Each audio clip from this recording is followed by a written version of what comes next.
Oke, Semangat Bang. malam Silakan. Pak Pendeta Joshua Tewu. Selamat malam Pak Zuma. Akhirnya kita jumpa di sini Pak. Iya, mestinya di Waduh. Makassar. Mestinya di Makassar kita makan coto sama-sama. Itu misalnya aku bilang. Iya, mungkin karena atas saya datang, saya cari kita nanya faktor sibuk itu. Iya. Oke, apa kota 6 bos? Iya.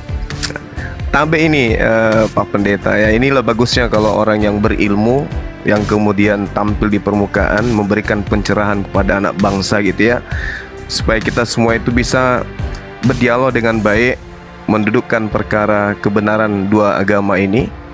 Amin. Untuk menghindarkan adanya hujat menghujat antar anak bangsa kan gitu. Yes, oke. Ya.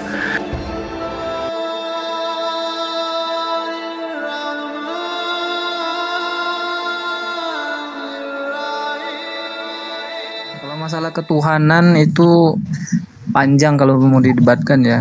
Saya mau tanya kabar Pak Pendeta aja dulu. Gimana kabarnya Pak Pendeta? Terima kasih Pak Bamtri, baik, dalam keadaan sehat Ya. walafiat. Dalam Saya dulu anugerah Tuhan. tertarik dengan pernyataan Pak Pendeta ya beberapa bulan yang lalu yang mengatakan Islam itu luar biasa. Islam itu mampu menutupi aib saudaranya sendiri, dan Pak Pendeta juga waktu itu menyampaikan sering mengikuti ceramahnya Ustadz siapa ya yang dari Makassar itu ya? Das Atlatif. Ya, Ya Ustadz Dasar Latif. betul. Ini saya tertarik dan waktu itu juga berdoa lah buat Pak Pendeta ya, mudah-mudahan hatinya terbuka, melunak gitu ya, menerima ajaran Islam. Nah, Terima itu aja kasih. Pak Pendeta. Terima kasih Ya. Pak Bamtri atas doanya. Salam buat keluarga, dan saya mau tanya Udin gimana kabarnya Pak Pendeta? Udin Saya nggak- masih sehat hubungannya sama Udin ya? Tidak ada komunikasi sama sekali lagi. Saya nggak tahu kabar dulu. Udah nggak usah diurusin. Ya. Padahal dulu dekat kali ya sama Saifuddin Ibrahim ya Pak Joshua ya. Konon kabarnya begitu, dalam jejak sejarah juga nggak bisa. Lalu sekarang nggak ini lagi silaturahminya karena Ya. Kayak Bang Tri dan Tante Uci lah. Ya. tidak, kalau Ana orangnya suka ketawa Pak Joshua. Jadi Sama-sama. nggak suka yang serius gitu. Iya, sama-sama. Silahkan Ustadz Wafi, mungkin ada pertanyaan. Iya. Terima kasih Bang Bamtri, Mas Dedi dan Uni Rifa, dan Bapak yang saya hormati Bapak Pendeta Joshua Tewu. Terima kasih. Di sini ada sedikit kejanggalan Pak selama saya membaca Bible. Dulu saya setelah sholat baca Quran Pak, sekarang setelah sholat saya baca Bible Pak. Bagus dong. Iya, setelah saya baca-baca, sejauh apa yang saya pahami Pak ya, Yesus itu sebuah nama bagi manusianya, begitu. Makanya ketika ada perbedaan untuk membuktikan mana roh jahat dan mana roh kudus, itu harus meyakini bahwa Yesus datang sebagai manusia. Berarti nama Yesus itu nama yang disematkan oleh manusianya. Pertanyaannya Pak, kenapa yang dituhankan ketika sudah kembali kepada Bapa itu kok tetap nama manusianya? Padahal kita tahu manusianya mati 3 hari, manusianya lemah, butuh kekuatan malaikat dan lain sebagainya. Bahkan di banyak ya episodenya itu ya, yang makan ikan goreng lah dan lain sebagainya. Kenapa yang dituhankan justru nama yang disematkan manusia itu tidak kembali kepada dulu, bahwa orang-orang Yahudi dan murid-murid awal Yesus menyembah yang namanya Yehova. Seperti itu Pak pertanyaan saya. Baik. Monggo. Jadi pertama Pak, nama Yesus itu telah ditetapkan sebagai satu-satunya nama di kolong langit ini yang olehnya semua manusia diselamatkan kalau berseru kepada nama itu sebagai nama di atas segala nama. Nama yang diyakini dapat menyelamatkan Artinya bukan nama itu saja, di balik nama itu ada karya indah, agung dan mulia dalam penebusan manusia berdosa.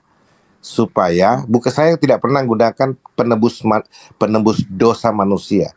Saya orang yang bertolak belakang dengan 99% narasi Kristen yang dibangun bahwa Yesus penebus dosa manusia. Saya mengatakan Yesus penebus manusia dosa. Bukan dosanya yang ditebus, tapi manusianya yang ditebus. Itu misi dibalik karya agung di Golgota. Nah, kenapa nama itu tetap dibawa sampai ke sorga? Karena nama itu telah dipatenkan, tidak ada nama lain. Nama yang dijanjikan kepada semua manusia, supaya barang siapa yang berseru kepada nama itu, diselamatkan.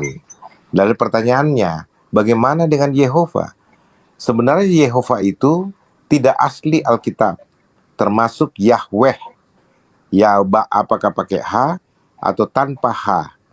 Yang ada di perjanjian lama, kalau orang-orang teolog mau jujur, itu yang ada hanya 4 huruf mati yang dikenal dengan istilah tetragrammaton, YHWH, tanpa pempanjangannya. Itu jadi semacam inisial dari sang pencipta. Jadi YHWH itu ya. Nah, itu sebabnya kalau Anda baca Alkitab, dikatakan bahwa itu bukan nama yang ditetapkan untuk menjadi nama yang menjadi pokok keselamatan, bukan. Karena ada nama yang akan diberikan. Nah, ketika dia turun dalam keadaannya sebagai manusia, dan dia memberi namanya sendiri dalam eksistensinya sebagai manusia penyelamat itu dengan nama Yesus, maka nama inilah yang menjadi nama paten dalam soal keselamatan, Pak. Itu. Kalau Anda periksa naskah perjanjian lama, naskah perjanjian baru, tidak ada nama lain selain nama Yesus. Sedangkan YHWH bukan nama. Bahkan orang Yahudi dilarang untuk berseru kepada nama itu, inisial itu. Kenapa? Karena orang tidak tahu bagaimana mengucapkannya sebenarnya. Nama itu tidak untuk diucapkan, tidak untuk diserukan. Makanya orang Israel asli, orang Ibrani, tidak berani memanggil dengan Yahweh, ya, tapi memanggilnya dengan Adonai. Adonai Elohenu, Adonai Echad. Seperti itu, bukan Yahweh. Belakangan itu muncul istilah itu untuk memudahkan penyebutan YHWH dalam berteologi. Tapi itu kemudian tidak disadari menjadi kerancuan bagi banyak orang. Nah, jadi seperti itu, Pak Ustadz. Kan gini, Pak ya. Ketika Bapak menjawab bahwa nama Yesus adalah nama yang telah dijanjikan sebagai penebus manusianya, sehingga nama itu menjadi abadi sampai dituhankan, padahal di konsep awal Yohanes 1 nomor 1 itu justru yang menjadi otoritas yang utama itu bukan logosnya, Pak, yang akan diberi nama Yesus, tapi Allahnya. Jadi coba, kalau kita melihat konsep awal, pasal 1 apa yang Anda maksud? Coba dibacakan. Kan pada mulanya adalah firman. Firman bersama-sama Allah. Firman itu adalah Allah. Nah, yang menjadi otoritas di sini adalah Allah. Allah memiliki firman. Sehingga dalam Yohanes 1 nomor 14 dikatakan firman itu turun menjadi daging atau kita katakan manusia. Jadi yang menjadi otoritas dalam penyembahan itu adalah Allah. Kalau kita melihat dalam 13 prinsip keimanan orang Yahudi, dari dulu sampai zaman murid-murid Yesus, ada istilah dalam Slosa Asal Ikarim, ya. Slosa Asar Ikarim itu adalah 13 prinsip iman Yahudi. Yang nomor 3, di sana dikatakan bahwa yang namanya Tuhan tidak boleh berjasmani, dan tidak boleh berkonsep jasmani. Yesus jelas-jelas berkonsep jasmani, dan Yesus jelas-jelas adalah jasmani. Yang awalnya firman lalu menjadi jasmani. Nah, kalau kita melihat konsep bahwa yang awal mula menjadi prioritas itu adalah Allah, kenapa ketika firman ini sudah turun dan kembali kepada Allah itu kok malah firman-Nya yang dituhankan? Bukan Allah-Nya yang memiliki firman itu. Karena kalau di Islam, Pak, ya, kita sebagai orang Islam haram dan kafir hukumnya ketika menyembah firman. Kenapa seperti itu? Karena ketika kita sebagai orang Islam menyembah firman, itu tidak mewakili penyembahan yang lain. Allah itu memiliki beberapa sifat, yang maha berfirman, yang maha kekal, yang maha dahulu, tidak ada awalnya, dan maha-maha yang lain. Tapi kalau kita menyembah Allah-Nya, sama dengan kita menyembah seluruh sifat kesempurnaan yang melekat kepada dirinya. Nah, dengan logika tersebut, maka seharusnya umat Kristen itu menyembah, ini pemikiran saya, Pak, ya, sebagai orang Islam. Nanti bisa dibantah. Seharusnya adalah Allah yang memiliki firman tersebut. Bukan malah firman yang keluar, meskipun ada konsep Trinitas nantinya, meskipun firman ini sudah keluar, lalu kembali lagi kepada Bapa yang di sorga atau Allah dengan A huruf besar, kata LAI, itu Allahnya, karena Allahnya pemilik firman dan dialah yang mengutus firman. Dan kalau kita lihat di Ibrani 3, Pak, orang yang mengutus dengan yang diutus itu jauh lebih tinggi derajatnya yang mengutus. Orang yang membuat rumah, sampai begini di Ibrani 3 itu, Pak. Orang yang membuat rumah lebih baik daripada rumah yang dibuatnya. Sampai dilogikakan seperti itu. Yesus sebagai apostolos, utusan dari Allah yang dia berupa firman, dia kembali lagi kepada Allah. Nah, ini akan rancu ketika yang disembah justru firman-Nya. Karena yang namanya Tuhan itu memiliki beberapa sifat kesempurnaan yang semuanya milik Allah itu. Oke. Gitu kira-kira, Pak. Lanjut. Ini yang saya bilang, kesalahpahaman global, termasuk kesalahpahaman Anda di dalam menguraikan siapa Yesus. Karena begini, Ustadz yang terhormat, bahwa itu yang Anda sebutkan, firman yang jadi daging, firman yang keluar dari, itu frame dari kaum Trinitarian dengan konsep Tritunggalnya yang tidak Alkitabiah. Karena kami yang percaya bahwa Tuhan itu Esa, Elohim itu Esa, dalam bahasa Arabnya Allah itu Esa, itu tidak seperti konsep teologis yang Anda uraikan berdasarkan frame teologi Trinitarian. Bukan, Pak, tidak seperti itu. Menerangkan hal ini harus dibahas secara keseluruhan rencana penyelamatan manusia dan eksistensi dari sang penyelamat yang tidak lain dan tidak bukan adalah sang kehidupan itu, sumber keberadaan, sang pencipta seru sekalian alam, gitu. Nah, dalam pemahaman Alkitabiahnya, Pak Ustadz, firman yang jadi manusia itu berbicara skema yang tidak terputuskan dari janji sejak manusia pertama Adam dan Hawa jatuh dalam dosa.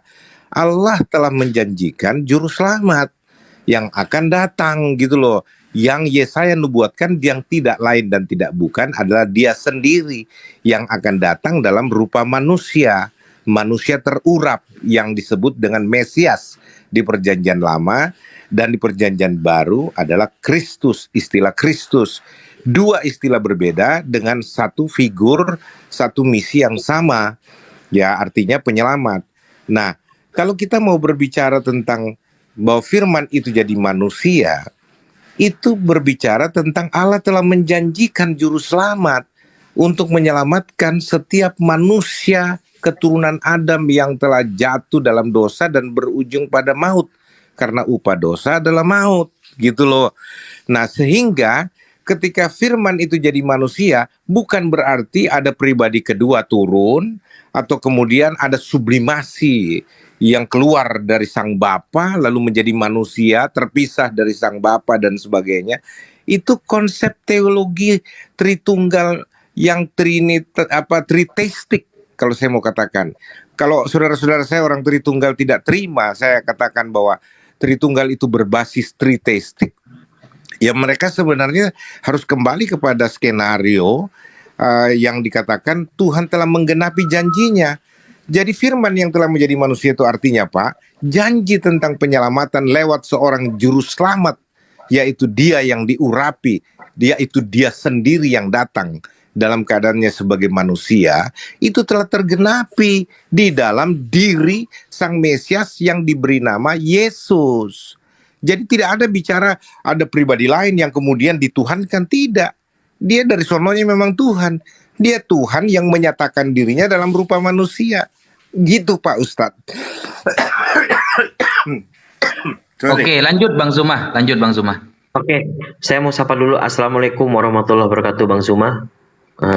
Waalaikumsalam warahmatullahi wabarakatuh. Ya. Saya mau beli obat dulu. Iya. Oke. Semangat malam Silakan. Pak Pendeta Joshua Tewu. Selamat malam Pak Zuma. Akhirnya kita jumpa di sini Pak. Iya, mestinya di Waduh. Makassar kita makan coto sama-sama. Itu misalnya aku bilang. Iya, mungkin karena faktor sibuk itu. Iya. Oke, apa di kota 6 bos? Iya.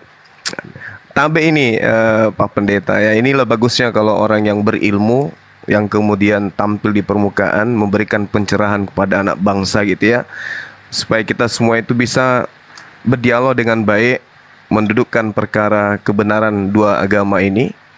Amin. Untuk menghindarkan adanya hujat menghujat antar anak bangsa kan gitu. Yes, oke. Ya. Jadi begini Pak Pendeta, terkait dengan Islam Kristen kan gitu ya. Kalau di Islam yang kami pahami, kami mengenal sosok Nabi yang bernama Nabi Isa alaihissalam, yang mungkin Pak Pendeta tidak imani, melainkan mengimani Yesus. Di dalam Al-Quran gini Pak Pendeta diterangkan bahwasanya wa inna la ilmu lis-sa'ah fala tamtarunna biha wattabi'un hadza siratul mustaqim. Al-Quran kemudian mensuplai pengetahuan kepada kami umat Islam bahwa sesungguhnya manusia bernama Isa itu benar-benar menjadi pertanda tentang hari kiamat. Karena itu janganlah ragu-ragu tentang kiamat itu dan ikutilah aku. Inilah jalan yang lurus.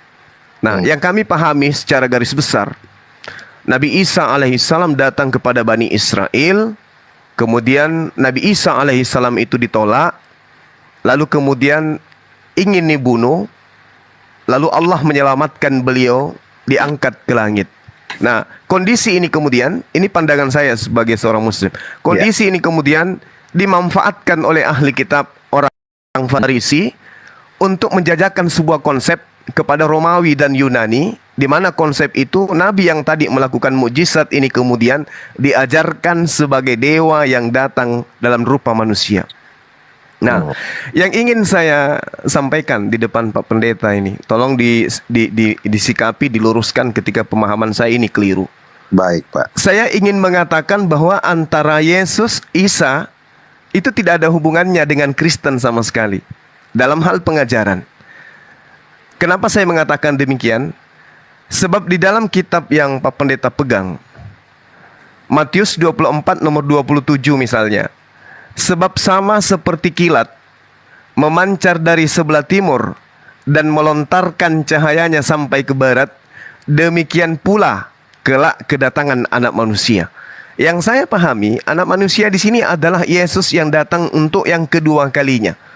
Artinya bahwa ketika matahari itu terbit, cahaya itu bersinar atau kilat itu kemudian memancarkan cahaya dari timur ke barat, maka seluruh makhluk yang hidup, dalam hal ini manusia, akan melihat dan mengetahui dan tersadarkan itu, bahwa oh, utusan Tuhan, Sang Mesias, Yesus yang kami sebut Isa alaihissalam sudah datang untuk yang kedua kalinya. Sehingga dunia ini kemudian menjadi terkesima dengan kejadian itu. Karena ini adalah pertanda, sesuai dengan Al-Quran, pertanda akan datangnya hari kiamat, maka manusia seluruhnya akan tersadarkan dengan adanya cahaya yang terlihat dari timur sampai barat ini. Tapi yang terjadi kemudian adalah yang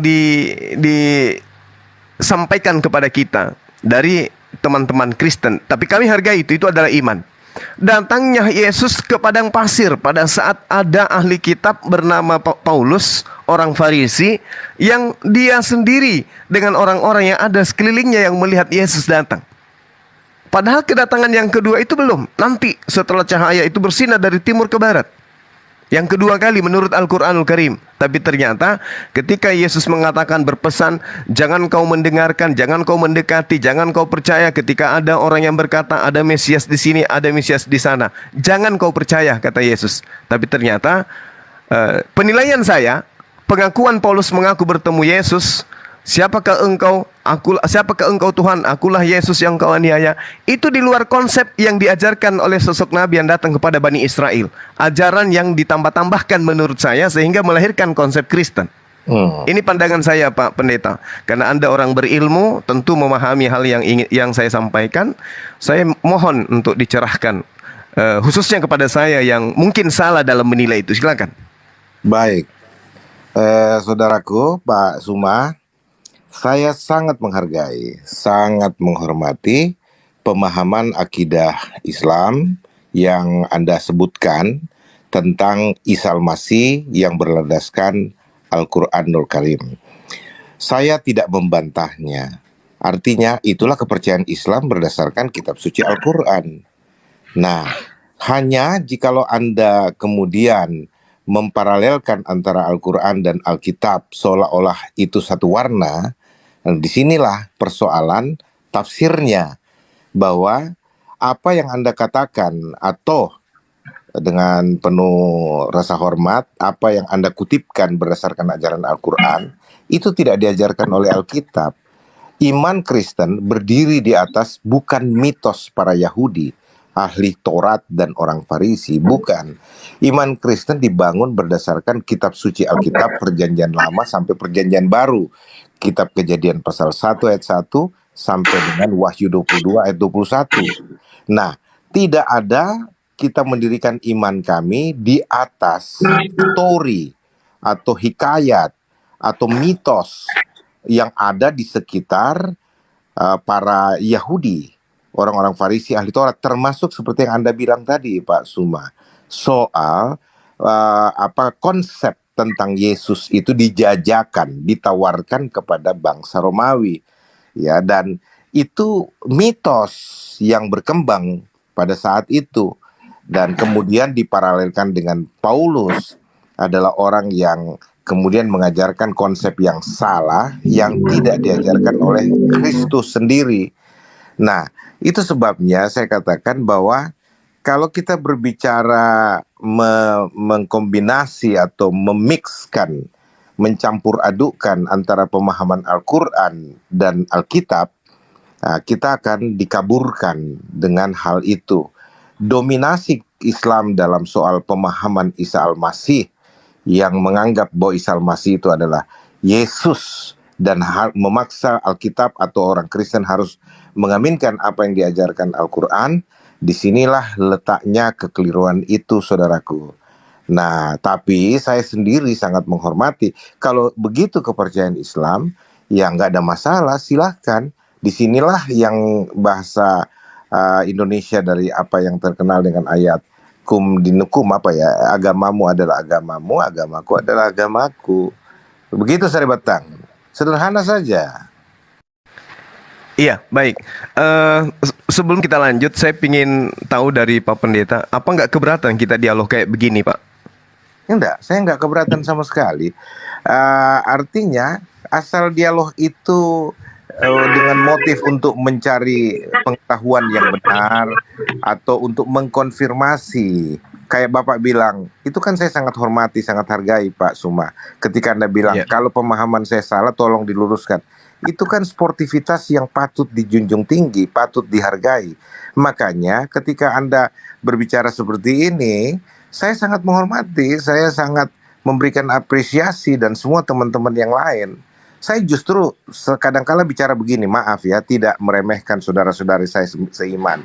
Kadangkala saya merasa nikmat berdialog dengan saudara-saudara Islam seperti ini dibandingkan saudara-saudara Kristen yang bagi saya kadangkala saya malu sendiri juga kalau mereka berdialog, berdiskusi tapi kemudian emosional, anarkis, dan kemudian ketika kalah dalam pertarungan doktrin, teologi misalkan, seperti Anda ketahui, saya banyak berseberangan dengan banyak orang Kristen masalah keesaan dan trinitarian ini. Ya, kemudian mereka tidak mampu mengalahkan saya secara argumentatif teologis, mereka menyerang pribadi, personal, membangun gosip, fitnah, dan lain sebagainya, pembunuhan karakter. Itu yang saya katakan amat sangat disesalkan. Sedangkan orang-orang Islam seperti Pak Suma dan yang lain-lain, ketika saya alami berdialog seperti ini, Uni Rifa, bahkan 7 orang teman saudara-saudara saya Muslim datang, kami bisa bersilaturahmi, kami bisa bersantap malam bersama dengan riang.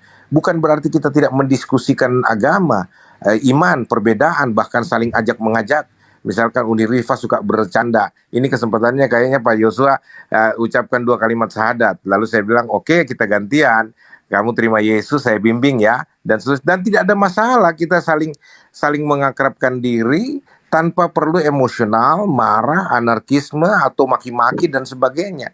Makanya saya katakan, Pak, saya betul-betul menikmati diskusi-diskusi seperti ini, Pak Suma. Silakan Pak Suma. Baik Pak, makasih, alhamdulillah. Jadi sekedar diketahui oleh umat Islam dan juga teman-teman Kristen yang sempat melihat live kita ini, saya dengan Pak Pendeta dalam hal ini murni ya berdialog. Saya sengaja membawa Al-Quranul Karim supaya saya tidak melepaskan pandangan saya terhadap Kristen berdasarkan kitab suci yang saya imani gitu. Nah, kembali Pak, di dalam Al-Quranul Karim, ini kan Al-Quran ibaratnya kalau kita menganalogikan Indonesia, maka Al-Quran ini adalah reformasi dalam pandangan saya sebagai orang yang sedikit belajar gitu. Kemudian Kristen itu adalah Orde Baru dan Yahudi itu adalah Orde Lama kan gitu. Artinya kapasitas dari pandangan cakrawala keislaman saya itu bisa merujuk kepada 2 pandangan sudut pandang golongan tadi. Nah, Al-Quran kemudian menceritakan seperti ini. A'udzubillahi minasyaitonirrajim. Bismillahirrahmanirrahim. Walamma ja'ahum kitabun min indillah musaddiqan lima ma'akum wa kanu min qablu yastaftihun alal ladina kafaru falamma ja'ahum ma arafu kafaru bih. Lalu kemudian fala'natullah alal kafirin. Dan setelah datang kepada mereka Al-Quran dari Allah yang membenarkan apa yang ada pada mereka. Jadi Al-Quran membenarkan tentang adanya sebuah pemahaman atau wahyu yang diterima oleh kaum terdahulu. Padahal sebelumnya mereka biasa memohon kedatangan Nabi untuk mendapatkan kemenangan atas orang-orang kufur. Maka setelah datang kepada mereka apa yang telah mereka ketahui, mereka lalu mengingkarinya. Maka laknat Allah atas orang-orang yang ingkar terhadap itu. Nah, poin daripada ayat surah Al-Baqarah 89 ini kemudian saya temukan di ayat 42. Wala talbisul haqqa bil batil wa taktumul haqqa wa antum ta'lamun. Dan janganlah kamu campur adukkan yang hak dengan yang batil, dan jangan kamu menyembunyikan yang hak itu sedang kamu mengetahui. Apa poinnya kemudian? Ayat ini menerangkan tentang kondisi umat terdahulu yang kemudian mencampur adukkan yang hak dan yang batil. Sehingga narasi yang saya bangun di awal tadi, ketika kemudian saya mengatakan tentang Matius 24 nomor 27, bagaimana kondisinya ketika Nabi Isa alaihissalam itu datang untuk yang kedua kalinya. Ternyata beliau datang, yang lain di manusia di belahan dunia manapun itu kemudian menyadari kedatangannya. Jadi tidak ada yang kemudian terlena dengan itu. Sebab sama seperti kilat memancar dari sebelah timur dan melontarkan cahayanya sampai ke barat, demikian pula lah kelak kedatangan anak manusia. Nah, terkait dengan pernyataan-pernyataan Pak Pendeta, di awal saya mendengarkan tadi tentang Tuhan datang dalam rupa manusia. Nah, inilah yang saya katakan, mohon maaf yang sedalam-dalam. Inilah yang saya katakan bahwasanya adanya pertentangan keyakinan antara oknum yang kami sebut Nabi Isa alaihissalam, atau boleh saya setarakan sebagai Yesus dalam hal penyampai firman dan penerima firman. Itu ketika datang kepada Bani Israel, sama sekali dia tidak pernah mengatakan dirinya seperti yang diimani oleh teman Kristen. Apakah Kristen itu salah? Menurut pandangan saya, Kristen itu tidak salah. Tapi dalam hal ini, konsep ini dihasilkan dari paradigma yang kemudian dijajakan kepada orang Romawi dan Yunani pada saat itu, dan hari ini teman-teman Kristen adalah korban. Itu pandangan saya. Sekali lagi saya mohon maaf. Nggak apa-apa. Saya tahu ini salah menurut pandangan Pak Pendeta. Ini salah pasti. Tetapi izinkan saya untuk mengurai bahwasanya kekristenan ini yang kemudian disebut di Antioquia pertama kali adalah sebuah karya yang dibangun oleh ahli kitab, orang-orang Farisi, kemudian yang menyeberangi lautan dan menjelajahi daratan untuk mentobatkan orang-orang non-Yahudi masuk ke dalam agama yang kemudian dibuat oleh ahli kitab. Sebagaimana yang diterangkan dalam Matius 23 nomor 15 itu. Karena Yesus acap kali begini, Pak. Saya belajar gitu loh. Belajar bertahun saya mencari di mana titik celah membebaskan teman-teman Kristen dari apa yang kemudian Yesus sangkakan kepada ahli kitab. Saya mencari di mana saya bisa meloloskan ini dalam perspektif pandangan saya sendiri, bukan golongan ataupun kelompok. Saya melihat bahwa Yesus itu acap kali di dalam kitabnya teman Kristen meminta pengikutnya untuk waspada, waspada, waspada, waspada, waspada. Dan kisi-kisi kewaspadaan itu merujuk kepada orang ahli kitab. Sedangkan Kristen dihasilkan dari akar yang berakar dari ahli kitab. Lalu kemudian saya selalu mencoba untuk menyambung-nyambungkan antara konsep yang Yesus ajarkan kepada ahli kitab dengan ajaran Kristen hari ini. Tapi sama sekali saya tidak menemukan adanya korelasi itu, Pak. Yang ada pertentangan. Contoh nih, ketika Yesus mengatakan lebih mudah langit dan bumi itu lenyap daripada setitik dari hukum Taurat itu dibatalkan. Kristen kemudian dengan kasihnya, dengan agamanya yang baik, itu lahir dari sebuah pemahaman bahwasanya dengan matinya Yesus di atas tiang salib, maka dia telah membatalkan hukum Taurat bersama dengan segala ketetapan yang ada di dalamnya. Akal saya nggak bisa terima itu, Pak. Ya, ketika Yesus mengatakan tidak setitik pun dihilangkan sebelum bumi dan langit ini lenyap, kemudian muncul agama yang mengatakan semuanya itu lenyap hanya dengan propaganda tentara-tentara Romawi. Rupanya tentara. Ya, silakan, sorry, silakan. Saya nggak lupa poin-poinnya, Pak Suma. Jadi begini, Ustadz.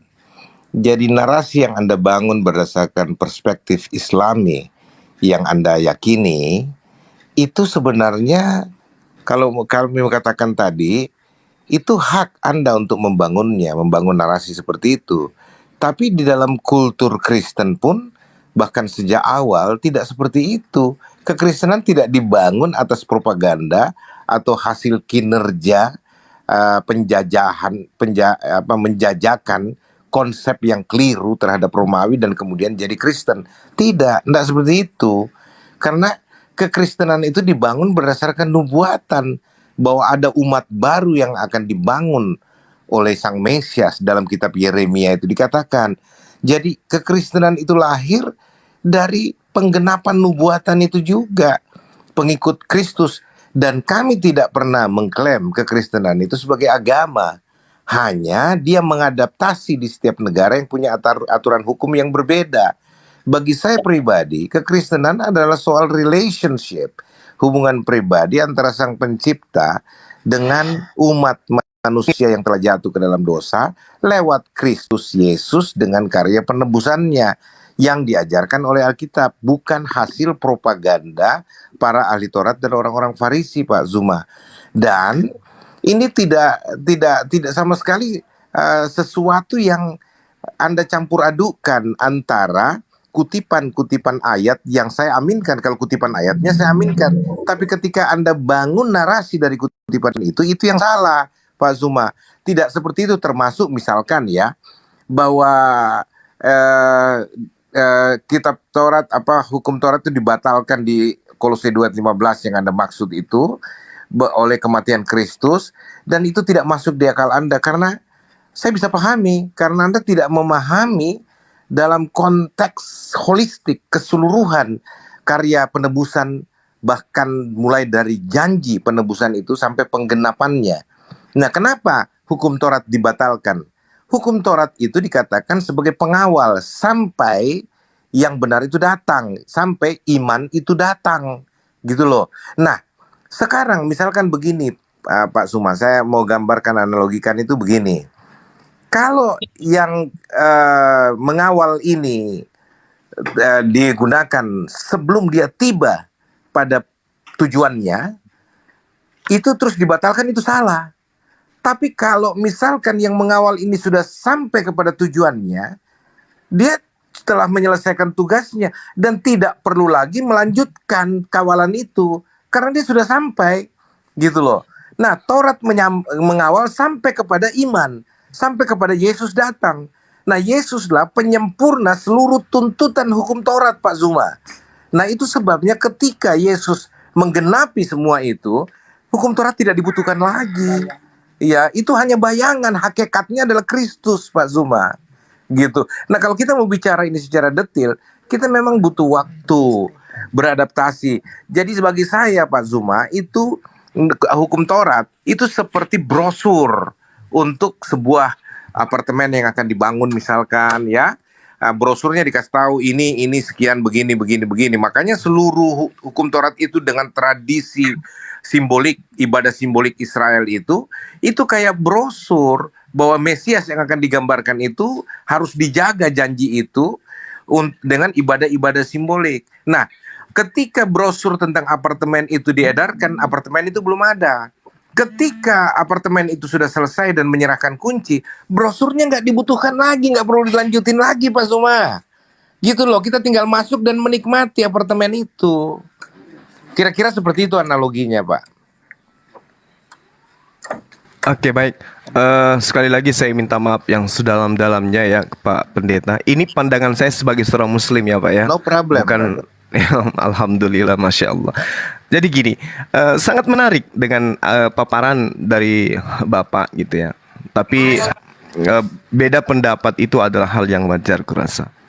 Nah, pandangan kami sebagai seorang Muslim ya, sekali lagi sebagai seorang Muslim, lalu kemudian keterbukaan agama Kristen itu untuk dipelajari, lalu kemudian amanat agung untuk memberitakan Injil kepada siapapun.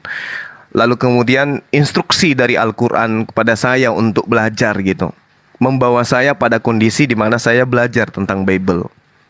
Meski dalam pembelajaran itu kemudian ternyata menurut sudut pandang teman-teman Kristen, saya salah, saya keliru, saya kemudian tidak sesuai dengan Alkitabiah menurut pemahaman. Itu wajar itu, karena saya bukan seorang Kristen. Yeah.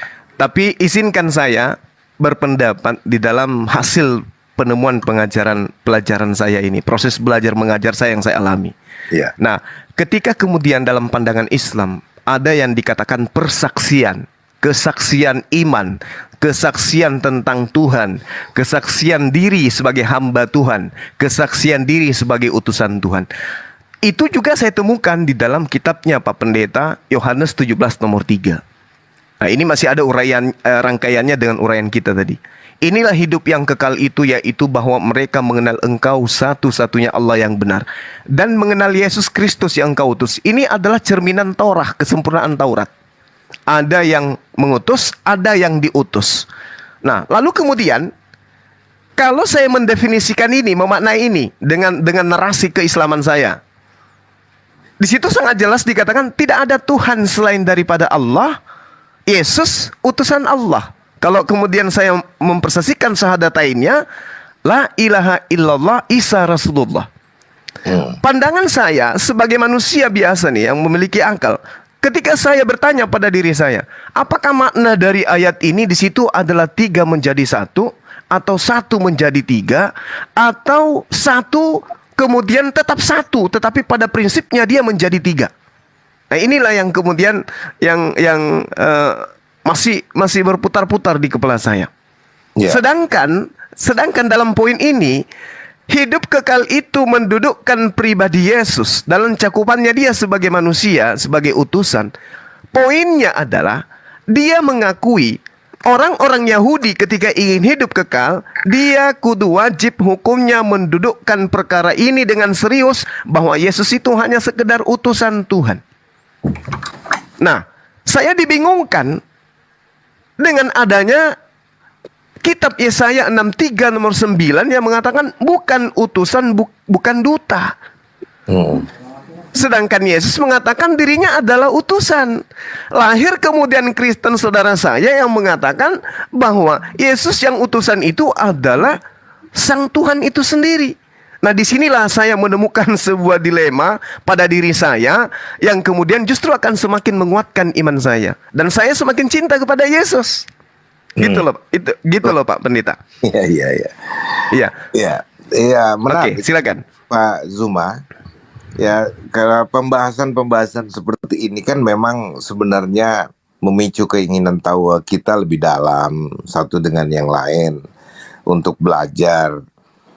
Cuman yang saya mau katakan kepada Pak Zuma bahwa kalau Anda mengatakan bahwa itu membingungkan dan tidak pernah ada narasi yang mengatakan Yesus harus disembah, misalkan contohnya ya, dia hanyalah seorang utusan. Dalam kapasitas tertentu termasuk pengakuan atau syahadat Anda bahwa Allah itu yang wajib disembah sedangkan Yesus adalah utusannya, itu nggak salah dalam konteks tertentu gitu. Tapi kalau kita mau bicara kembali kepada Grand Master atau semacam masterpiece dari rencana penyelamatan itu yang dijanjikan oleh Allah sendiri, yang mana dia sendiri yang akan datang, dan itu bukan ajaran ahli kitab, itu nubuatan yang sudah dilakukan. Dan perjanjian baru bukan Paulus yang mengajarkan itu pertama, tapi murid-murid Yesus ya, yang salah satunya Thomas yang menunjukkan dengan sikap verbalnya, dengan perbuatannya, sujud menyembah dan mengaku bahwa Yesus Tuhan, Yesus Allah, dan Yesus tidak pernah menolak penyembahan apapun terhadap dirinya walau dia masih dalam kapasitas manusia saat itu. Ya, karena apa? Memang dia Tuhan, dia Allah yang tengah dalam keadaan sebagai manusia dalam misi penyelamatan yang tidak mungkin dia lakukan kalau dia dalam keadaannya atau eksistensinya sebagai Allahu Akbar, Allah yang maha besar, Allah yang maha perkasa. Itu tidak mungkin, karena siapa yang dapat bertemu dengan Tuhan muka dengan muka kalau dia tidak dihanguskan? Dia lebih panas dari matahari berbanding berapa juta kali misalkan. Dia lebih dingin dari es, dia pencipta seru sekalian alam. Sehingga untuk penyelamatan manusia, dia perlu menjadi manusia. Dan itu konsep yang Alkitab sendiri bangun dan dia sendiri yang mengatakan hal itu. Nah, kalau kita tanya, kenapa Allah bisa jadi manusia? Apa yang tidak bisa Allah lakukan, Bang Suma?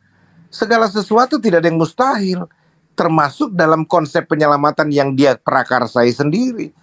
Konsep penyelamatan itu bukan manusia yang memprakarsai, bukan Yesus secara terpisah dari Allah, tapi Allah sendiri yang memprakarsai, menginisiasi bagaimana menyelamatkan manusia yang telah jatuh dalam dosa, karena dia tidak menginginkan kematian orang berdosa, melainkan pertobatannya agar mereka kembali ke jalan rencana yang telah ditetapkan supaya mereka diselamatkan. Nah, Allah membenci dosa, Yesus membenci dosa, tetapi mengasihi orang berdosa. Itu sudah prinsip baku dalam kekristenan, Pak Suma. Sehingga kita perlu melihat ini rancangan secara global. Tidak ada tubrukan.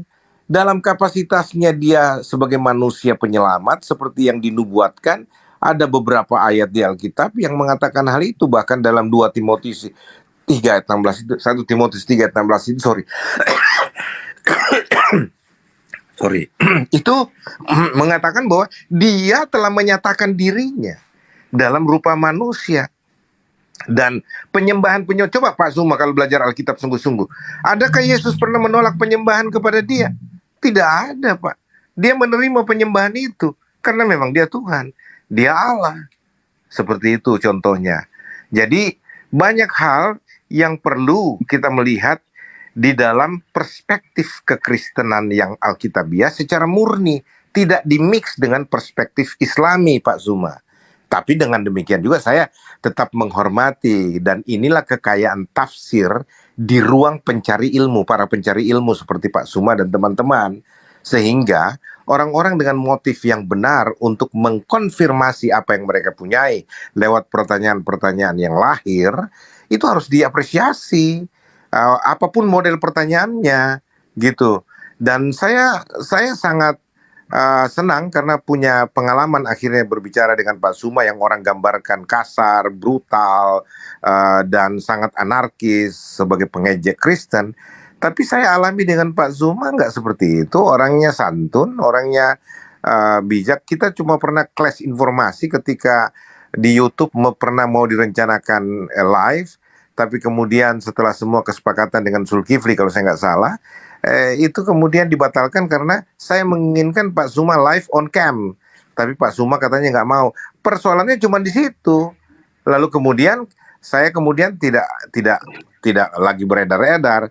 Tapi ketika memang saya dalam kapasitas tidak bisa on cam dan tidak bisa memaksakan diri juga yang lain on cam, ya enggak masalah. Saya berbicara begini pun saya lihat bahwa ternyata teman-teman juga berbicara secara santun, menunjukkan bahwa Anda itu orang-orang Islam yang berpendidikan, punya ilmu, punya marwah yang layak diapresiasi, dan saya senang akan hal ini, Pak Zuma.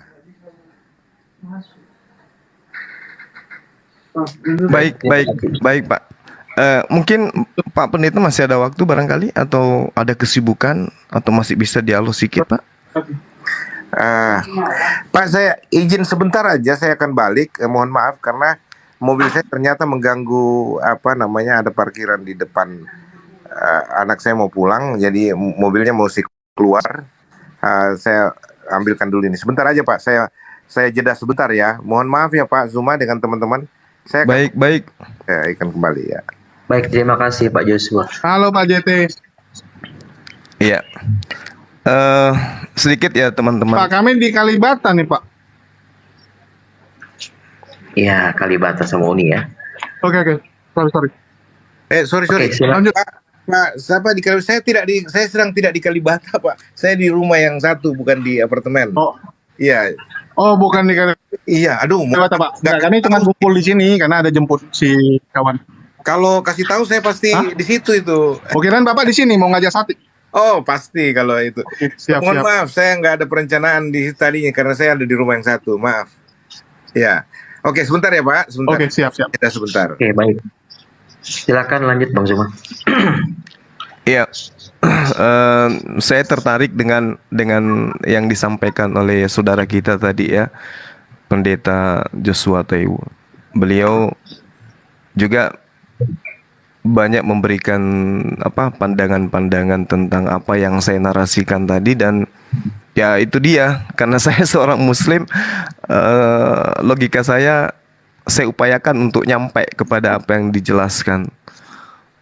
Namun ya seperti itu, mungkin karena memang saya muslim, sampai narasi yang dibangun itu belum sampai kepada poin sebagaimana yang saya inginkan. Dalam arti kata bahwasanya saya pingin gitu loh, bahwa Yesus itu betul-betul adalah Tuhan yang kemudian memberikan sebuah janji kepada teman-teman Kristen, dan saya salah ketika saya mengatakan bahwasanya Kristen ini adalah sebuah agama yang dibentuk tanpa pengetahuan Yesus itu sendiri.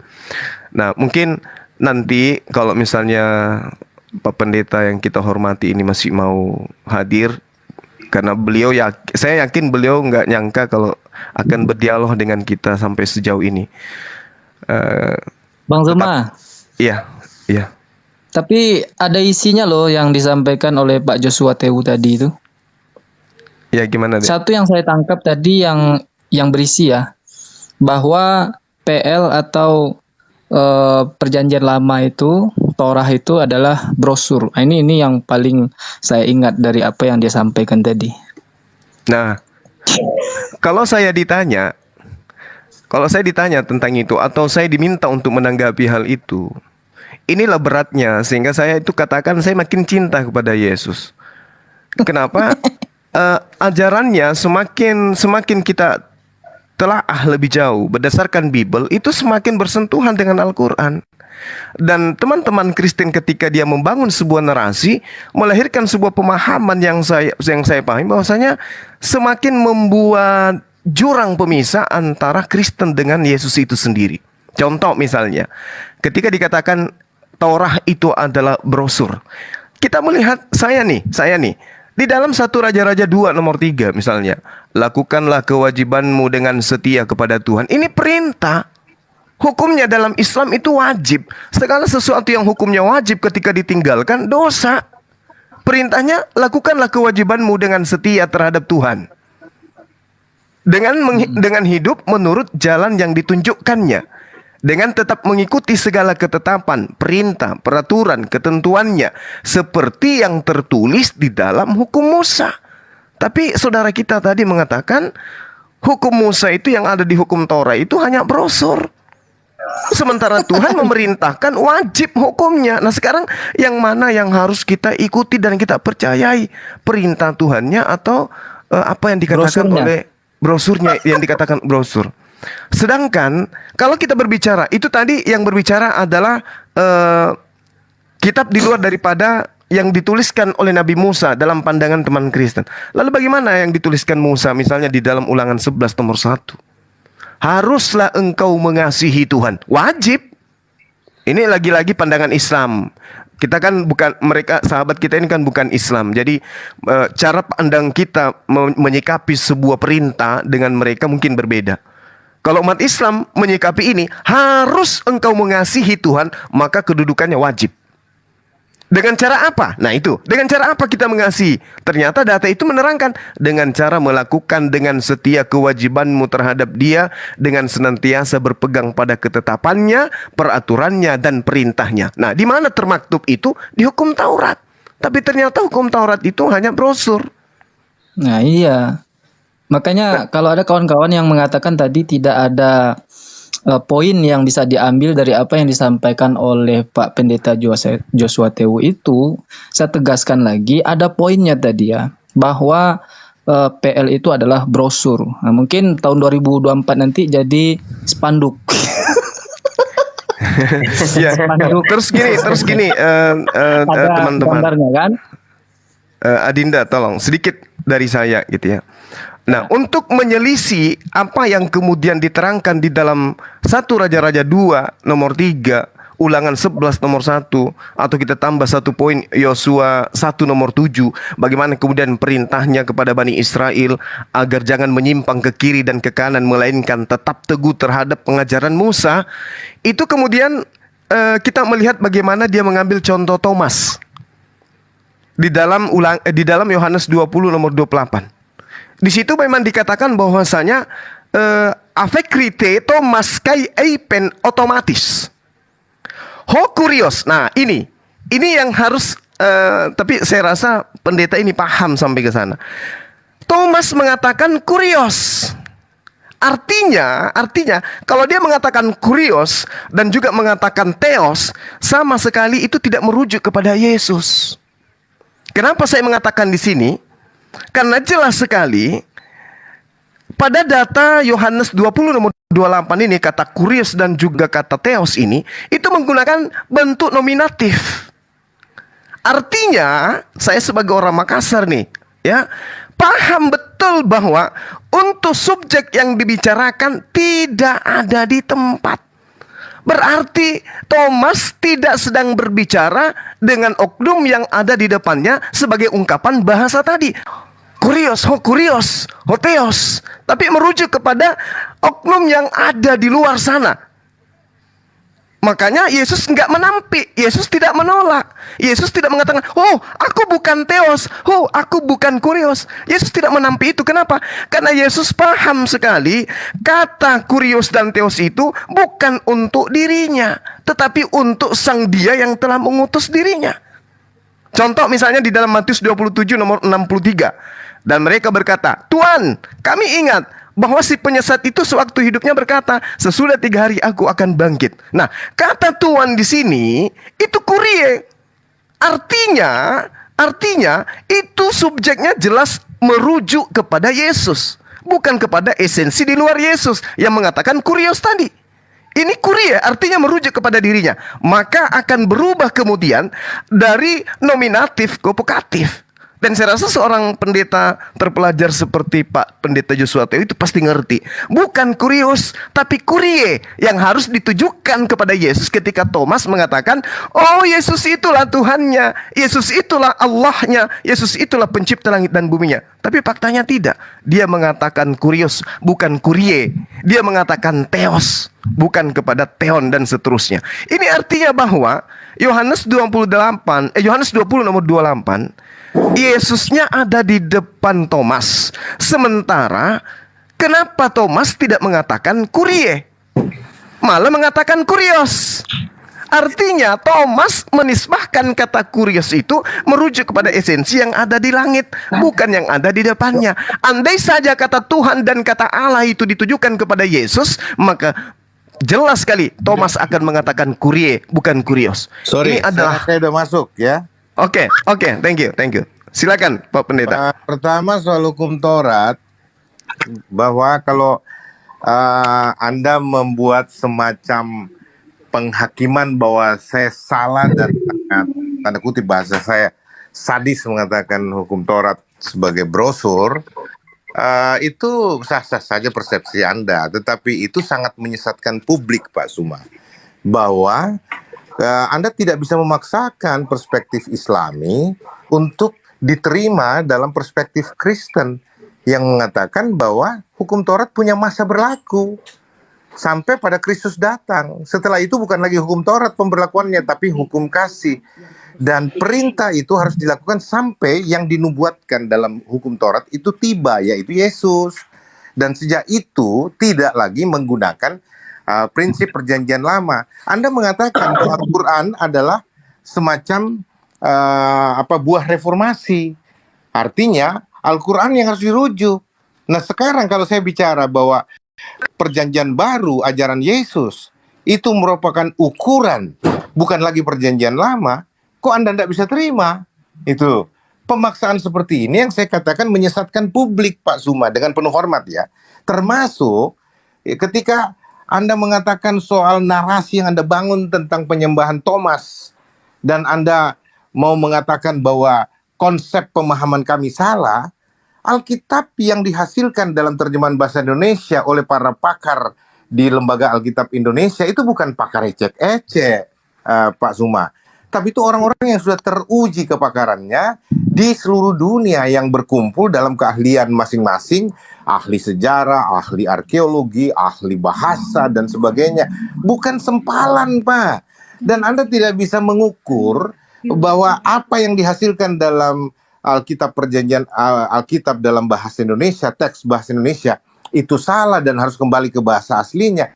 Anda tidak punya hak itu, Anda tidak punya dasar kepakaran seperti itu, Pak Suma. Sehingga Anda tidak berhak mengukur apalagi menghakimi pemahaman Alkitabiah yang lahir dari teks Alkitab yang sudah diadaptasi di dalam konteks bahasa Indonesia sebagai bahasa untuk menuntun orang Indonesia mengenal Yesus Kristus sebagai Tuhan dan Juru Selamat mereka, agar orang-orang Indonesia termasuk Anda bisa percaya Yesus sebagai Tuhan. Ketika Anda bertobat dan percaya Yesus, Anda pun diselamatkan.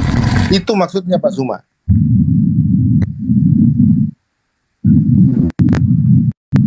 Baik. Terima kasih Pak Pendeta. Sekali lagi saya minta maaf, itu narasi internal yang kubangun tadi setelah Pak Pendeta keluar dari sini sejenak. Ya bukan di depan Pak Pendeta, namun ternyata Pak Pendeta itu nyimak. Jadi gini Pak, kenapa saya mengatakan itu? Bukan dilandaskan kepada Al-Quran. Kalau landasannya kepada Al-Quran itu tadi, wala talbisul haqqa bil batil wa taktumul haqqa wa antum ta'lamun. Lagi-lagi reformasi berbicara tentang Orde Lama dan Orde Baru. Nah, tetapi yang saya jadikan acuan adalah pernyataan Yesus yang konon diimani oleh sahabat-sahabat Kristen saya. Lukas 16 misalnya, di nomor 17-nya, lebih mudah langit dan bumi lenyap daripada satu titik dari hukum Taurat itu batal. Kalau kita menarasikan secara bahasa jangan Indonesia, dipotong Pak Suma, itu belum selesai ayat itu. Sampai semuanya digenapi. itu kalau yang Semuanya sudah digenapi, Pak. Di mohon dalam maaf diri Pak, Yesus. Gitu loh. itu yang tertulis di dalam Matius 5. Yang saya baca ini Lukas 16 nomor 17. Itu berbeda datanya, Pak. Kalau Ya, di Matius 16 nomor 17 itu hanya sampai kepada kata eimi, atau kata yang kemudian disebut de, atau disebut dengan kata dalam bahasa Yunani itu phipto. Coba Phipto sebutkan itu aja. batal. Sebutkan dalam bahasa ja- Indonesia-nya. Bapak baca bahasa Indonesia supaya Oke. semua orang juga dengar. Iya, lebih mudah langit dan bumi lenyap daripada setitik dari hukum Taurat itu batal. Berakhir pada kata pipto dalam bahasa Yunani. Jadi tidak ada kelanjutannya di ayat 17 nomor Lukas 16 itu, Pak. Pelan-pelan. Yang Anda maksud 16 itu supaya- adalah Matius Jangan dijawab 5 dulu. gitu. Satu-satu Iya. Pak, supaya saya jelaskan langsung. Lukas 16 Oke. Nomor 17. ayat 17. Oke. Baik. Saya lihat dulu. Oke. Lebih mudah langit dan bumi lenyap daripada satu titik dari hukum Taurat batal.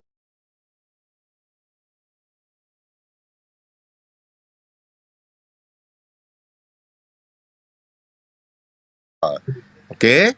Terus Matius Iya. 5 ayat 18 padanannya.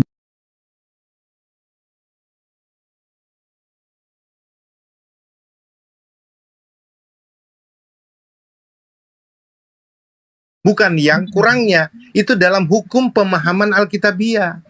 Nah, Anda mengambil ayat yang satu, tapi tidak tidak mau mengangkat kelengkapan dari referensi ayat itu. Nah, semuanya sudah digenapi, Pak Zuma, gitu, di dalam diri Yesus. Jadi apa yang perlu lagi? Tidak, hukum Taurat sudah sempurna di dalam Yesus, sudah digenapi. Gitu. Nah, perintah itu Bang. sudah dipenuhkan, Pak. Bang Zuma, langsung tanyain datanya aja, Bang. Pak Joshua, Itu. Datanya yang- itu, Bang. Enggak, sampean tadi mengatakan kalau ada dua ayat berbeda, satu lengkap dan satu itu kurang, harus pakai yang lengkap itu datanya pakai apa gitu? Matius Apakah 5 ada ayat ilmunya? 18 itu, Pak. Matius 5 ayat 18 itu, mulai dari ayat 17 itu, kan tadi Bang Suma merujuk ke situ. Tapi tidak dibaca selengkapnya. Ayat yang bersamaan dengan itu harus diambil yang lengkapnya. Dikatakan Iya. sini, ayat 17 mengatakan, coba ya. Enggak, saya tanya ilmunya, Pak, bukan ayatnya. Kalau ayatnya kita mungkin lebih hafal gitu. Saya tanya ilmu untuk membandingkan ketika ada dua ayat, satunya lengkap, satunya kurang, harus dipilih yang lengkap. Itu validasi dari siapa gitu? Validasi dari hukum orang-orang Kristen memahami firman Tuhan. Gitu loh, Pak. Nah, Anda mau Apakah- cari datanya apa? Data itu kalau bicara ada ayatnya apa enggak? Itu loh. Ini ayatnya kita tunjukkan. Gitu loh. Lanjut dulu, Bang Zuma. Setelah Kalau ini, Anda mau ambil ayat yang hanya sebagiannya, padahal ada ayat lain yang menerangkan itu, Ya, ada Bapak, Pak. padanannya, Siap, siap, Pak. itu tidak lengkap, Pak. Itu tidak Oke. fair namanya. Lanjut Tapi itu dulu, kan Bang kita Zuma. suci, Setelah Pak. ini, setelah ini saya Tapi itu minta kita waktu. kok bisa nggak lengkap gitu? Aneh juga gitu. Kok Kok waktu ada- kanonisasi Bukan begitu kok, Julius. Bukan tidak lengkap. kenapa nggak disingkirkan saja? Kan karena ada kesempatan ini saat kanonisasi ada- untuk menyaring mana yang masuk. Oh, tidak begitu cara berpikirnya. Karena apa? Injil Matius ditulis oleh orang berbeda, Injil Lukas ditulis orang berbeda, dengan persepsi perspektif yang berbeda, tetapi muatannya, kontennya sama. Itu melengkapi, itu namanya menyempurnakan. Yang Tapi satu saat kanonisasi menerangkan yang kan- lain. Setuju. Tapi waktu kanonisasi kan ada kesempatan, Pak, untuk menyaring, Pak. Anda nggak Kanonisasi mengerti. itu kan tujuannya adalah menyaring mana yang masuk, mana jadi tidak gini, masuk. ngerti, Kalau jadi dirasa gini, ini tidak apa lengkap, yang ya udah tinggalin. dimaksudkan dengan kanonisasi. Pengkanonisasi Jadi gini. itu bukan berbicara tentang apa persyaratan mutlak membuang hukum, membuang teologi dan sebagainya, enggak. Ya, Nggak jadi gini begitu. teman-teman Muslim, sedikit Pak Pendeta. Ya, Jadi kita mengambil pandangan kita terhadap apa yang ada di dalam Al-Quran. Allah kemudian menarasikan bagaimana Allah menciptakan manusia. Di ayat yang satu mengatakan dari tanah, di ayat satu mengatakan dari air. Kita anggaplah seperti itu fenomena yang terjadi pada malam hari ini. Jadi kita nggak boleh mengatakan kenapa nggak dihilangkan aja, karena itu nggak lengkap. Mungkin tadi narasinya oleh Pak Pendeta itu ketika saya membacakan Lukas 16 nomor 17, Pak Pendeta dia memikirkan Matius 5 nomor 18 sehingga ada sesuatu yang kemudian dikatakan tidak lengkap gitu. Itu maksudnya. Ada miskomunikasi sedikit, Bang. Oke. Namun gini Pak, ketika Bapak mengatakan di dalam Matius 5 nomor 18 harus kemudian semuanya terjadi. Ya, terjadi di sini artinya genomai. Genomai ini artinya semuanya pas. Itu bukan berarti yang dimaksud adalah ketika Yesus itu mati di salib, Pak. Tapi harus kembali kepada anak kalimat dan induk kalimatnya. Apa itu? Bumi, langit. Sama dengan lenyap. Ketika bumi dan langit itu lenyap, barulah kemudian hukum Taurat itu bisa dihilangkan. Apa korelasinya? Coba kita lihat yang saya bacakan tadi, Lukas 16 nomor 17. begitu, Pak Suma, enggak begitu. Itu Anda salah paham terhadap ayat itu. Oke, saya salah paham. Karena Oke, begini, silakan. Pak Suma, saya terangkan ya, bahwa yang dimaksud itu adalah konten dari nubuatan itu. Isi Taurat itu menuntut penebusan manusia. Langit dan bumi itu instrumen untuk mengikuti seluruh rencana Tuhan bagi penebusan manusia berdosa lewat Kristus Yesus. Jadi bukan penggal-penggalan, sub kalimat-kalimat lalu kemudian hubungkan dengan alam dan sebagainya. Bukan begitu. Semua berbicara tentang satu konsentrasi rencana Tuhan bagi penyelamatan manusia, di mana semua instrumen dunia ini harus mengikuti itu. Itu loh. Dan itu sudah digenapi oleh Yesus secara sempurna. Oke, baik. Sedikit lagi dari saya, Pak Pendeta. Silakan. Saya sangat menghargai ya. Saya nambahi, Bang, ya, setelah ini, Bang.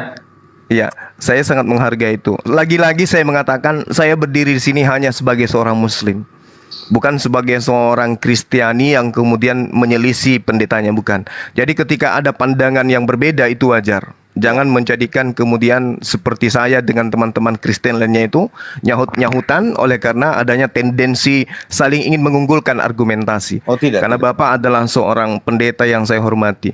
Gini Pak, ketika Bapak mengatakan hal yang Bapak ucapkan terakhir tadi, Yesus itu menggenapi, dan menggenapi. Sehingga dunia harus tahu seperti apa kemudian ini. Tapi yang saya temukan sebagai seorang Muslim di dalam belajar Bible, Yesus datang, dia menjajakan keselamatan itu hanya dengan mentaati perintah Tuhan. Bahkan Pak, yang saya temukan di dalam Matius 8 nomor 4, Yesus itu justru memerintahkan orang melakukan persembahan seperti persembahan Nabi Musa. Dan tidak pernah kemudian dia mengatakan persembahan seperti yang diimani teman Kristen. Malah nih, terakhir dari saya, malah nih Pak, ketika kita melihat pernyataan iblis di dalam Matius 4, ketika dikatakan ada tertulis Tuhan akan mengirim malaikat untuk menantang engkau ketika engkau itu adalah anak Theos. Ya, ada tertulis bahwa dia akan menatang engkau di tangannya agar kakimu tidak terantuk kepada batu. Saya sebagai orang yang belajar, saya selidiki kitab Bapak dan memang ada tertulis. Tertulisnya di Mazmur 91 bahwa mengirim, menantang anak Tuhan di tangannya supaya kaki anak Tuhan ini tidak terantuk kepada batu. Betul iblis ini. Tapi ketika kemudian saya melihat di dalam Lukas 24 nomor 44 sampai nomor 4,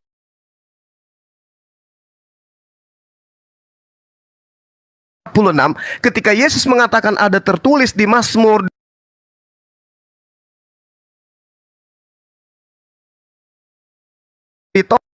tertulis di Mazmur di Torah, tertulis di Mazmur di Torah,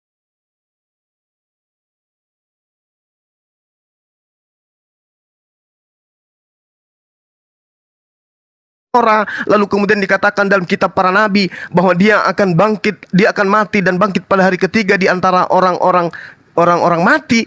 Saya cari bolak-balik Pak dari Kejadian sampai Wahyu, saya tidak menemukan itu tertulis. Artinya gini, iblis itu lebih akurat pemberitaannya daripada, mohon maaf, daripada apa yang dikatakan oleh Yesus.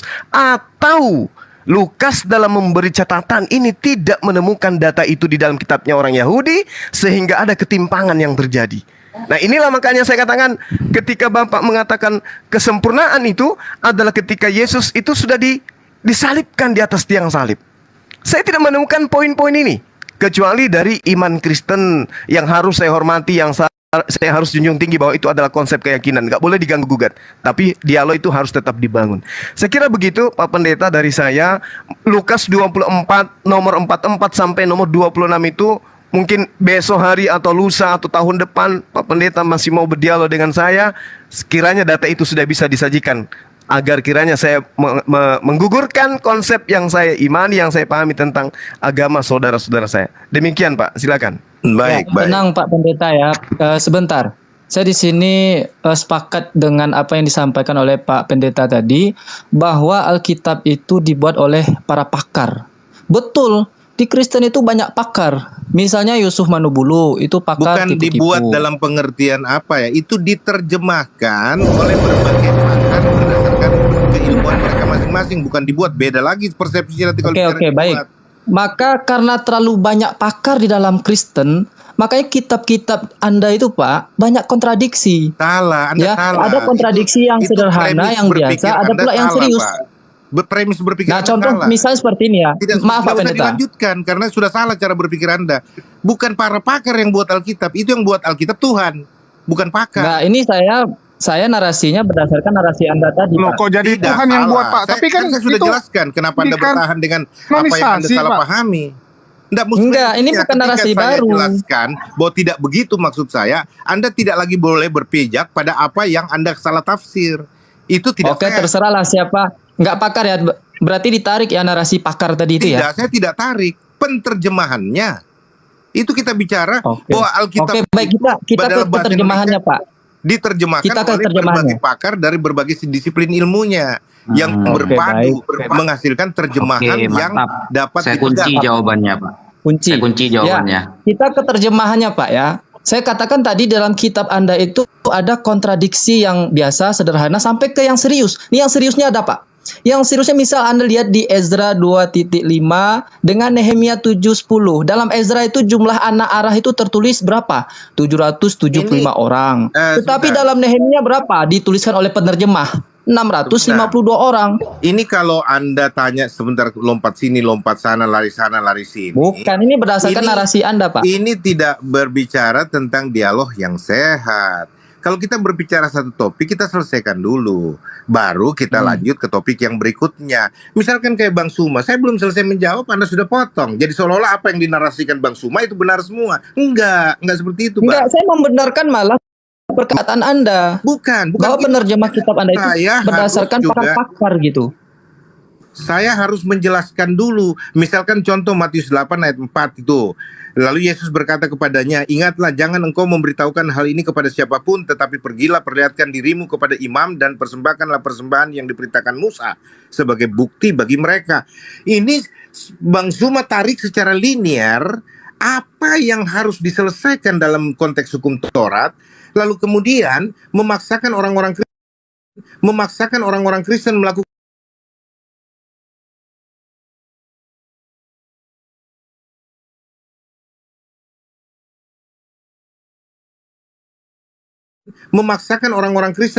itu. Tidak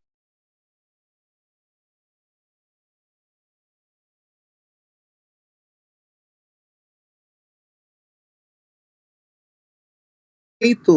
Tidak begitu cara berpikir.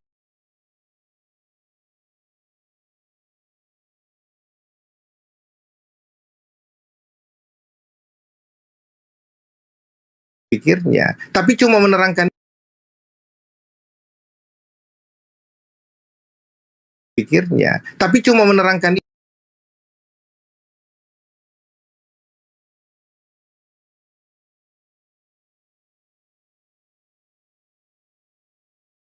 Saya perlu menggali semua buktinya, menyodorkan kepada Anda, dan tidak cukup dengan dialog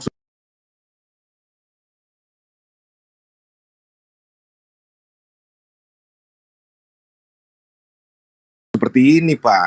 Nah, itu sebabnya ini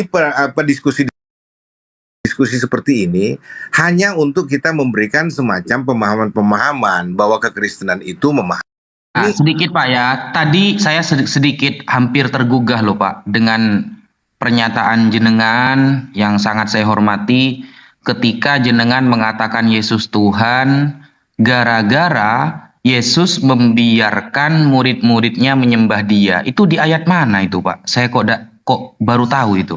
Yohanes 20 ayat 28 Pak, 27 dan 28. Ketika Thomas sujud dan mengakui bahwa Yesus Tuhan, Yesus Allah dengan menyebut Yesus ya Tuhanku, ya Allahku. Dan Yesus meneguhkan penyembahan itu dengan berkata, karena kau sudah melihat aku, maka engkau percaya. Tapi berbahagialah mereka yang tidak melihat namun percaya. Percaya apa? Apa yang diakui. Seperti itu. Itu konsep pemahaman Kristiani berdasarkan Alkitabnya. Oke, tidak apa-apa Pak. Itu sangat saya hormati jawaban jenengan Pak. Bapak Pendeta Jesua pernah baca original teksnya nggak Pak? Yunaninya? Saya mau kasih tahu, tidak ada gunanya Anda mau menyeret soal baca teks aslinya atau apanya semuanya. Karena semua bahasa Indonesia ini dalam terjemahan Alkitab itu bersumber dari bahasa asli yang sudah dikomunikasikan oleh para pakar bahasa di Lembaga Alkitab Indonesia yang kami percayai, yang sudah mewakili kontekstual berpikir, kontekstualisasi berpikir untuk orang-orang Indonesia bisa memahaminya. Konteksnya adalah bahwa orang bisa dibawa kepada pengenalan akan Tuhan secara baik dan benar, dan juru selamat tunggal selain Yesus tidak ada. Temanya itu. Kalau Anda perluas ke segala macam, itu nggak ada gunanya. Kalau Anda bilang begini, harus bahasa asli. Tidak semua orang Arab percaya Al-Quran. Padahal itu bahasa aslinya dari Al-Quran, dari bahasa Arab. Contohnya, orang Ibrani, bahasa perjanjian lama. Tidak semua orang Ibrani percaya Yesus, percaya Yahweh misalkan. Soalnya pun Yunani. Jadi tidak ada korelasinya pertanyaan Anda, Pak. Soalnya gini, Pak. Kalau kita sampai tidak tahu bahasa aslinya, meskipun sudah diterjemah para pakar, ini akan menyebabkan miskomunikasi, Pak. Maksudnya miskomunikasi begini loh, Pak. Miskomunikasi bagaimana, gini, Pak? Berarti saya Anda jelaskan, juga harus bentar. meragukan terjemahan Al-Quran. Bentar Pak ya, saya jelaskan ya. Begitu perkembangannya Pak. Ini Pak, kalau sampai di dalam Yohanes ya 20:28 itu dimaknai menyembah Yesus, berarti dalam Kejadian 23 nomor 7 di sini dikatakan begini Pak. Kemudian bangunlah Abraham lalu sujud kepada Bani Het. Nah, ini kalau kita lihat antara original teks Kejadian 23 nomor 7 dengan Yohanes 20:28 itu sama menggunakan kata dalam Yunani ini Pak ya, proskuneo. Proskuneo ini bukan menyembah menjadi dituhankan Pak. Anda tunggu dulu Pak. Itu enggak bisa tunggu dulu. Beda konteksnya Pak. Anda tidak tunggu bisa dulu. paksakan. Iya, saya jelaskan dulu Pak ya. Anak tangga Anda mau paksakan dengan anak manusia, itu enggak sama kata anak, tapi tidak bisa dikenakan dengan semua konteks. Itu yang saya bilang gagal pahamnya Anda. Di dalam Yunani kata sembah Yohanes dan Kejadian itu sama menggunakan proskuneo Pak. Ya. Nah ini maknanya bukan penyembahan sebagai Tuhan Pak. Ini maknanya bersujud untuk penghormatan, karena kalau dimaknai penyembahan sebagai Tuhan, maka miskomunikasinya Abraham sedang menyembah Bani Het nanti Pak. Karena di sini sama-sama menggunakan original. Karena di sini sama-sama menggunakan original teks proskuneo. Original teks proskuneo, Pak. Tidak bisa Anda linear seperti itu, Pak. Tidak bisa Anda mengeneralisasi kata proskuneo untuk semua konteks. Bisa dengan berbagai macam konteks. Ada, monggo disodorkan, Pak. Konteks itu. Di mana saya harus buka bahwa Yunani proskuneo itu bisa bermakna sujud penghormatan sebagai Abraham kepada Bani Het. Dan sujud bermakna penyembahan sebagai Tuhan. Di mana datanya itu, Pak? Alkitab, datanya adalah Alkitab. Baca seluruh Alkitab supaya Anda paham dengan baik dan benar. Saya mohon maaf, Pak. Saya mau beli obat dulu, Pak. Lanjut. Saya sudah ditunggu, Pak. Mohon maaf karena ini berkembang. Saya tidak mau beli obat terus. Ini saya jual selompak nih, Bang. Iya, oke, Pak Pendeta Joshua Teu.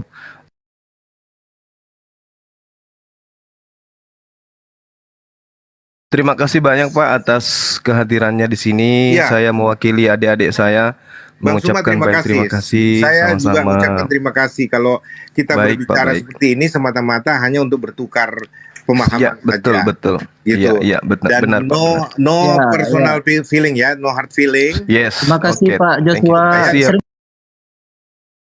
Sering mampir Pak ke sini ya Pak Joshua, Joshua ya. Baik. Terima kasih Pak Baik. Joshua. Mohon maaf Pak ya. Sama-sama Pak. Iya, Saya juga mohon Sering-sering maaf. ke sini Pak. Nih, siap.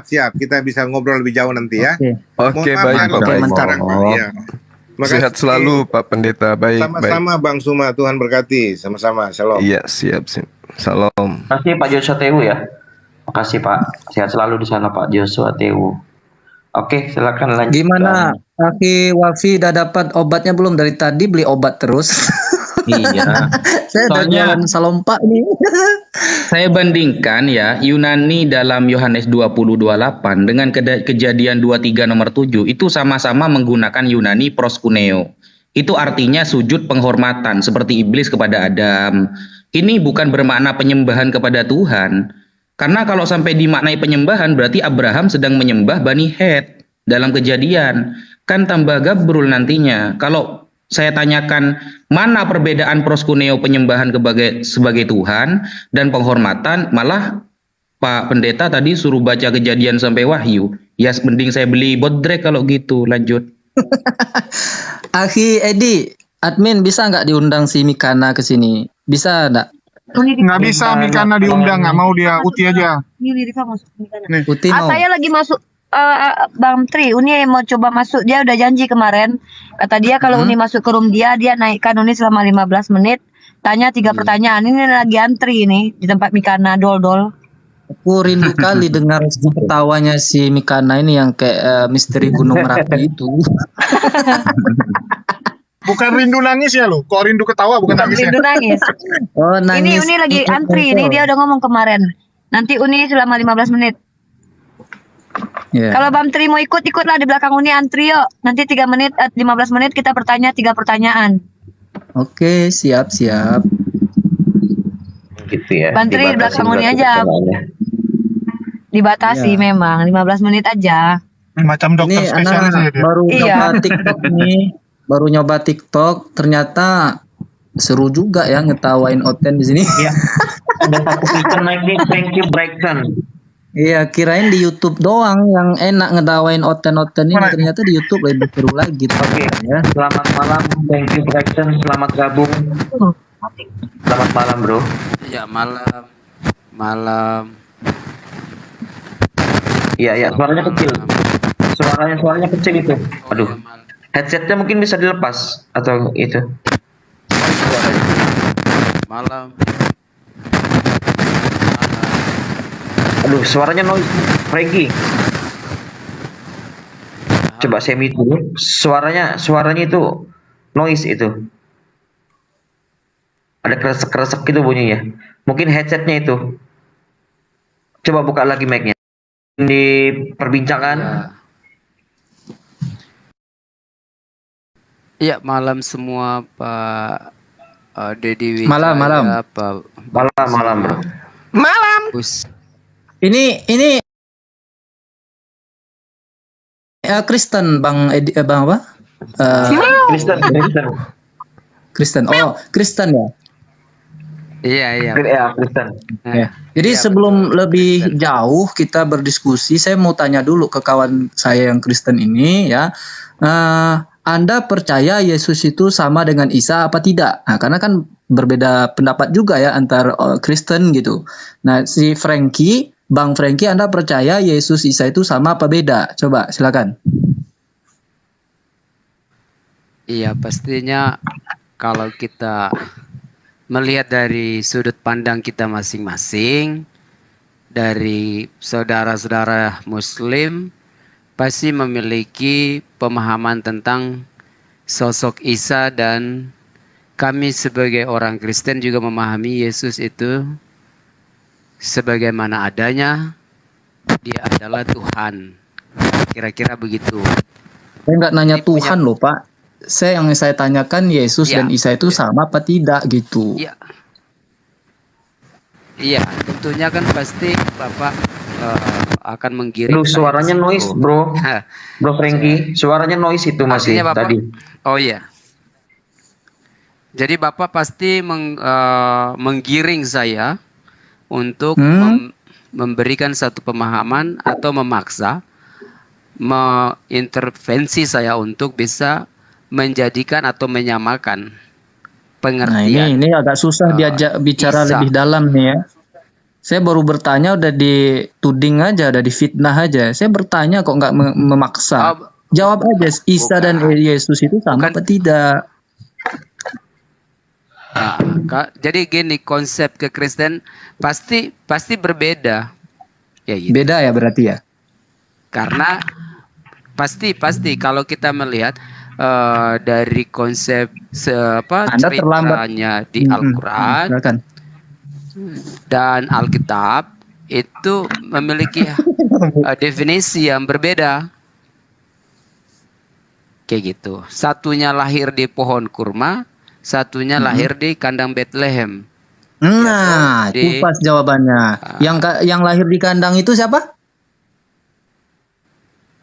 Ya, itu kalau pemahaman secara Kristiani, Yesuslah yang dilahirkan di kandang Bethlehem. Yesus itu siapa? Sedangkan Isa Al-Masih, ini pertanyaan yang kira-kira saya tidak bisa menjawab. Anda hanya menggoreng Tidak bisa saja. Cuma Enggak. berterima kasih ya Pertanyaan karena simpel aja kayak gitu ya. gini Bang. Gini Bang, enggak. Anda punya pemahaman tentang Yesus kayak kita TK ya. Kayak anak TK. Padahal Bapak udah punya channel, orang ribuan bahkan dikasih koin itu 2,3K lah. Artinya Bapak udah memahami tentang Saya nggak nyadar loh, saya udah itu dapat Yesus. 2,3. Oh iya saya semua baca di sini. Jadi gitu. artinya begini, Bapak punya pertanyaan itu pertanyaan yang tidak membutuhkan saya untuk menjawab gitu. Tapi saya Enggak, sangat tadi apresiasi karena saya dengan itu suka pertanyaan bertanya dari jawaban-jawaban apa yang saya tanya itu. Pertama tadi Isa dan Yesus sama apa enggak? Anda jawab tidak. Padahal teman Anda yang lain katakan sama. Anda kunjungi saja tuh channel si Yusuf Manubulu. Katanya Isa dan Yesus itu sama. Setiap kali mereka membaca ihdinas siratal mustaqim. Jawabnya di mana coba? Yohanes 14 ayat 6. Kata Yesus kepadanya, akulah jalan dan kebenaran dan hidup. Tidak ada seorang pun yang datang kepada Bapa kalau tidak melalui aku. Nah, inilah tafsir surat Al-Fatihah ihdinas siratal mustaqim. Nah, ini Anda termasuk orang yang mana ini? Golongan Yusuf Manubulu atau bulu-bulu yang lain gitu. ya tidak usah ngomong tentang bulu-bulu yang lain. Kasihan Manubulunya ya. Jangan semua dijadikan. Iya. Lalu yang kedua Ya, tadi Anda tidak menjawab boleh. bahwa Jadi beda kalau- ya. Gini bang. Ya, lanjut. Kita sadar kita adalah insan yang lemah. Kita ini manusia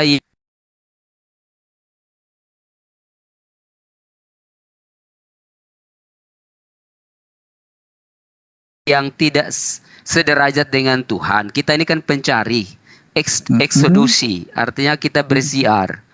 Di samping hikmat, ilmu, pengetahuan itu datang dari Tuhan.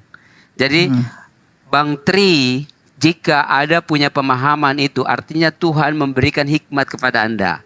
Atau pengetahuan itu dipergunakan dengan baik-baik, tapi jangan bangun narasi untuk menghujat bangsa ini, negeri ini. Saya nggak Kasihan pernah membangun guru-guru yang narasi lain. dari tadi, Pak Frankie.